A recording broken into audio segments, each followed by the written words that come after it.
Religion had for long offered a guidance through life, an explanation of the chaotic world man inhabits, and an assurance of final reward and rest. Once it crumbled, mostly as a result of rationalism and scientific intellectualism of the 18th and 19th century Enlightenment, man was faced with the choice of either a doubt-ridden existence or else the erection of a substitute to religion. Not unexpectedly, the latter option proved the most attractive. The Romantic movement, according to W.H. Auden, has been found an attempt to find a new, non-supernatural Catholicism. And because art is a shared thing, and so in this sense Catholic, one of the Romantic symptoms has been an exaggeration of the importance of art as a guide to life, an emphasis on the unconscious, the childish, and the irrational in the hope that in these lie human unity. But what exactly is Romanticism? Romanticism was an artistic, literary, and intellectual movement that emphasized emotion, individualism, and beauty of nature. We can see certain characteristics of Romanticism from its definition itself, that it would be a movement against Enlightenment's focus on reason and logic. It would be a movement that would instead focus on emotions and feelings and our subjective experience. It would be a movement that would focus on the power of imagination. It would be a movement that would celebrate the unique individual and their inner world, often exploring themes of self-discovery and introspection. It would focus on rebellion and freedom. It would see nature as a source of inspiration. And finally, it would focus on sublime.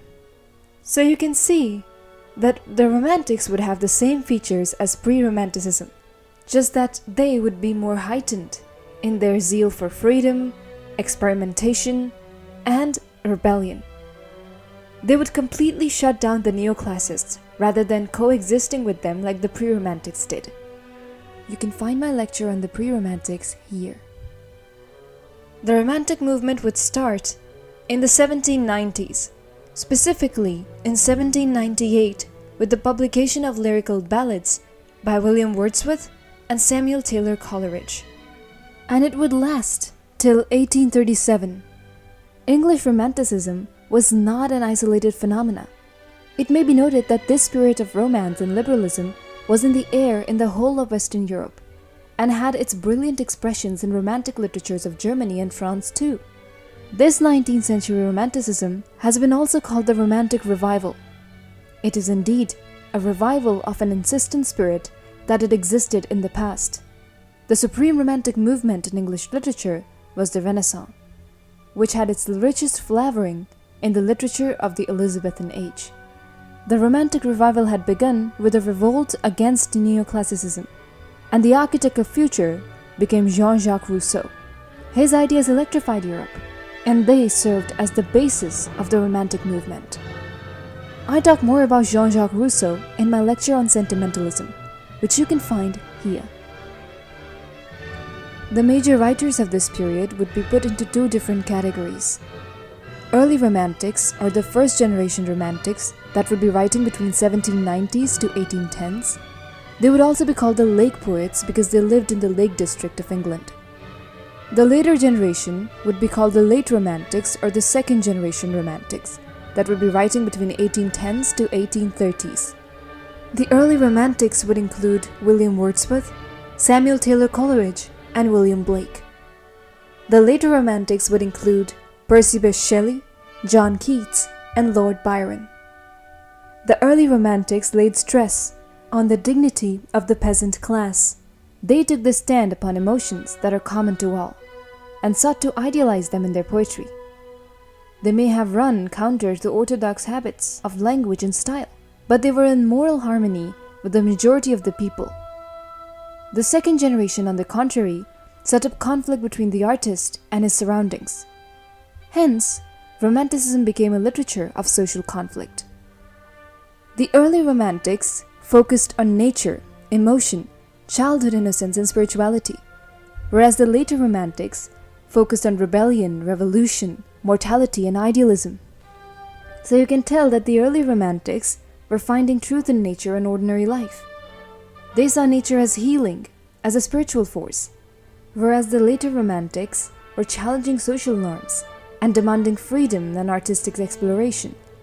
They saw nature as sublime, powerful, and sometimes terrifying. For the early Romantics, imagination was a path to truth and moral insight. For the late Romantics, imagination served as escapism and defiance of reality. Early Romantics therefore were more mystical, whereas late Romantics were Gothic. The early Romantics were influenced by the French Revolution's ideals, but they were later disillusioned. The late Romantics were inspired by liberal revolutions across Europe. Before I start discussing about any of these poets, let's first talk about certain key terms that define this movement, beginning with the sublime. Anything that evokes vastness or overwhelming emotions, whether it comes from nature, art, philosophy, or the divine, that is the sublime.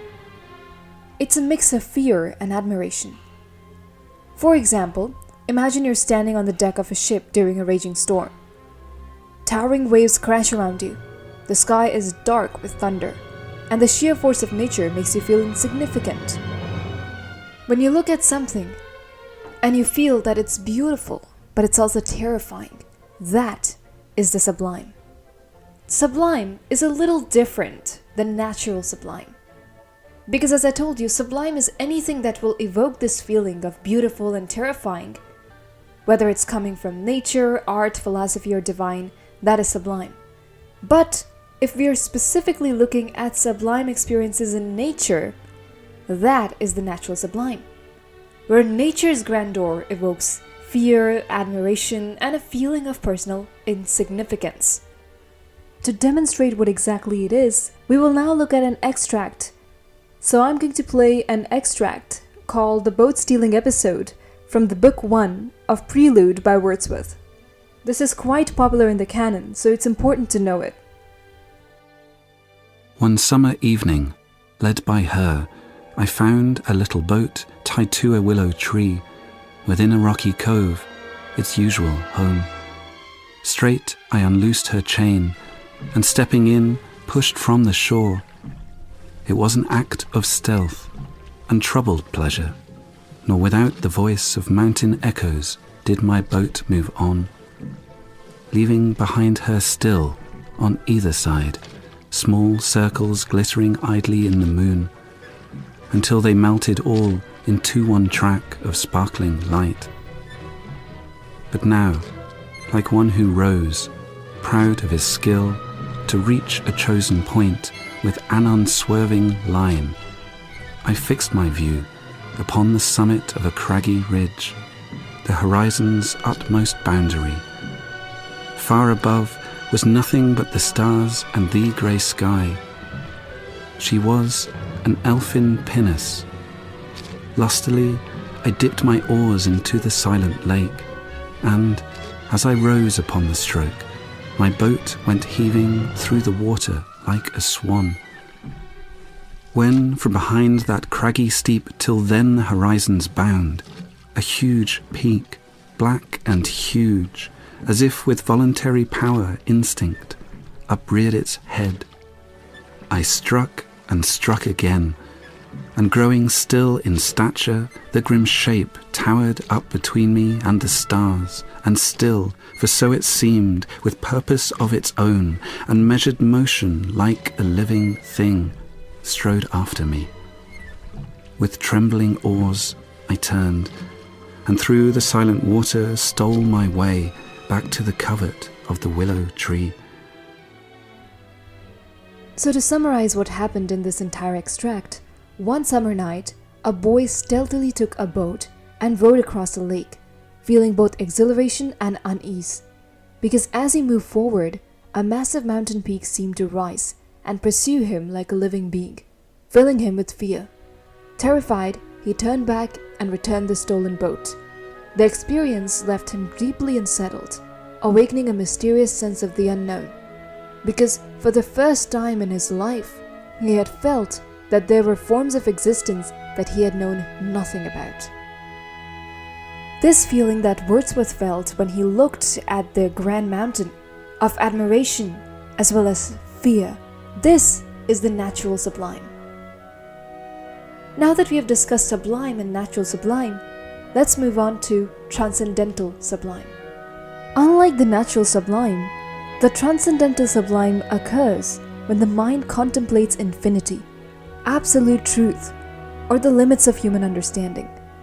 For example, when you look at a documentary on the universe, you contemplate the infinite nature of the universe, realizing that human understanding is limited in grasping its full scope. And probably we as humans will never know enough and will be wiped out by extinction before we know even a fraction of the universe. That feeling of never being able to know, of being too small and insignificant, that understanding of human limits is the transcendental sublime. Next, the transcendental beauty. This is a concept where beauty is not just an aesthetic quality, but it's an ideal or an absolute form that surpasses material existence. Transcendental beauty is often linked to truth. You can see the application of the transcendental sublime in the last two lines of John Keats' Ode to a Grecian Urn, which are, "Beauty is truth, truth beauty. That is all ye know on earth, and all ye need to know." So far in this lecture, we have discussed about the various kinds of sublimes that were used by almost all romantics in their poetry. However, certain other concepts like transcendental unity of Coleridge, egoistical sublime, and negative capability of Keats are the concepts that I will discuss when I talk about these poets themselves in my other lectures on the Romantics. If you'd like to know more about these concepts, have a look at these lectures.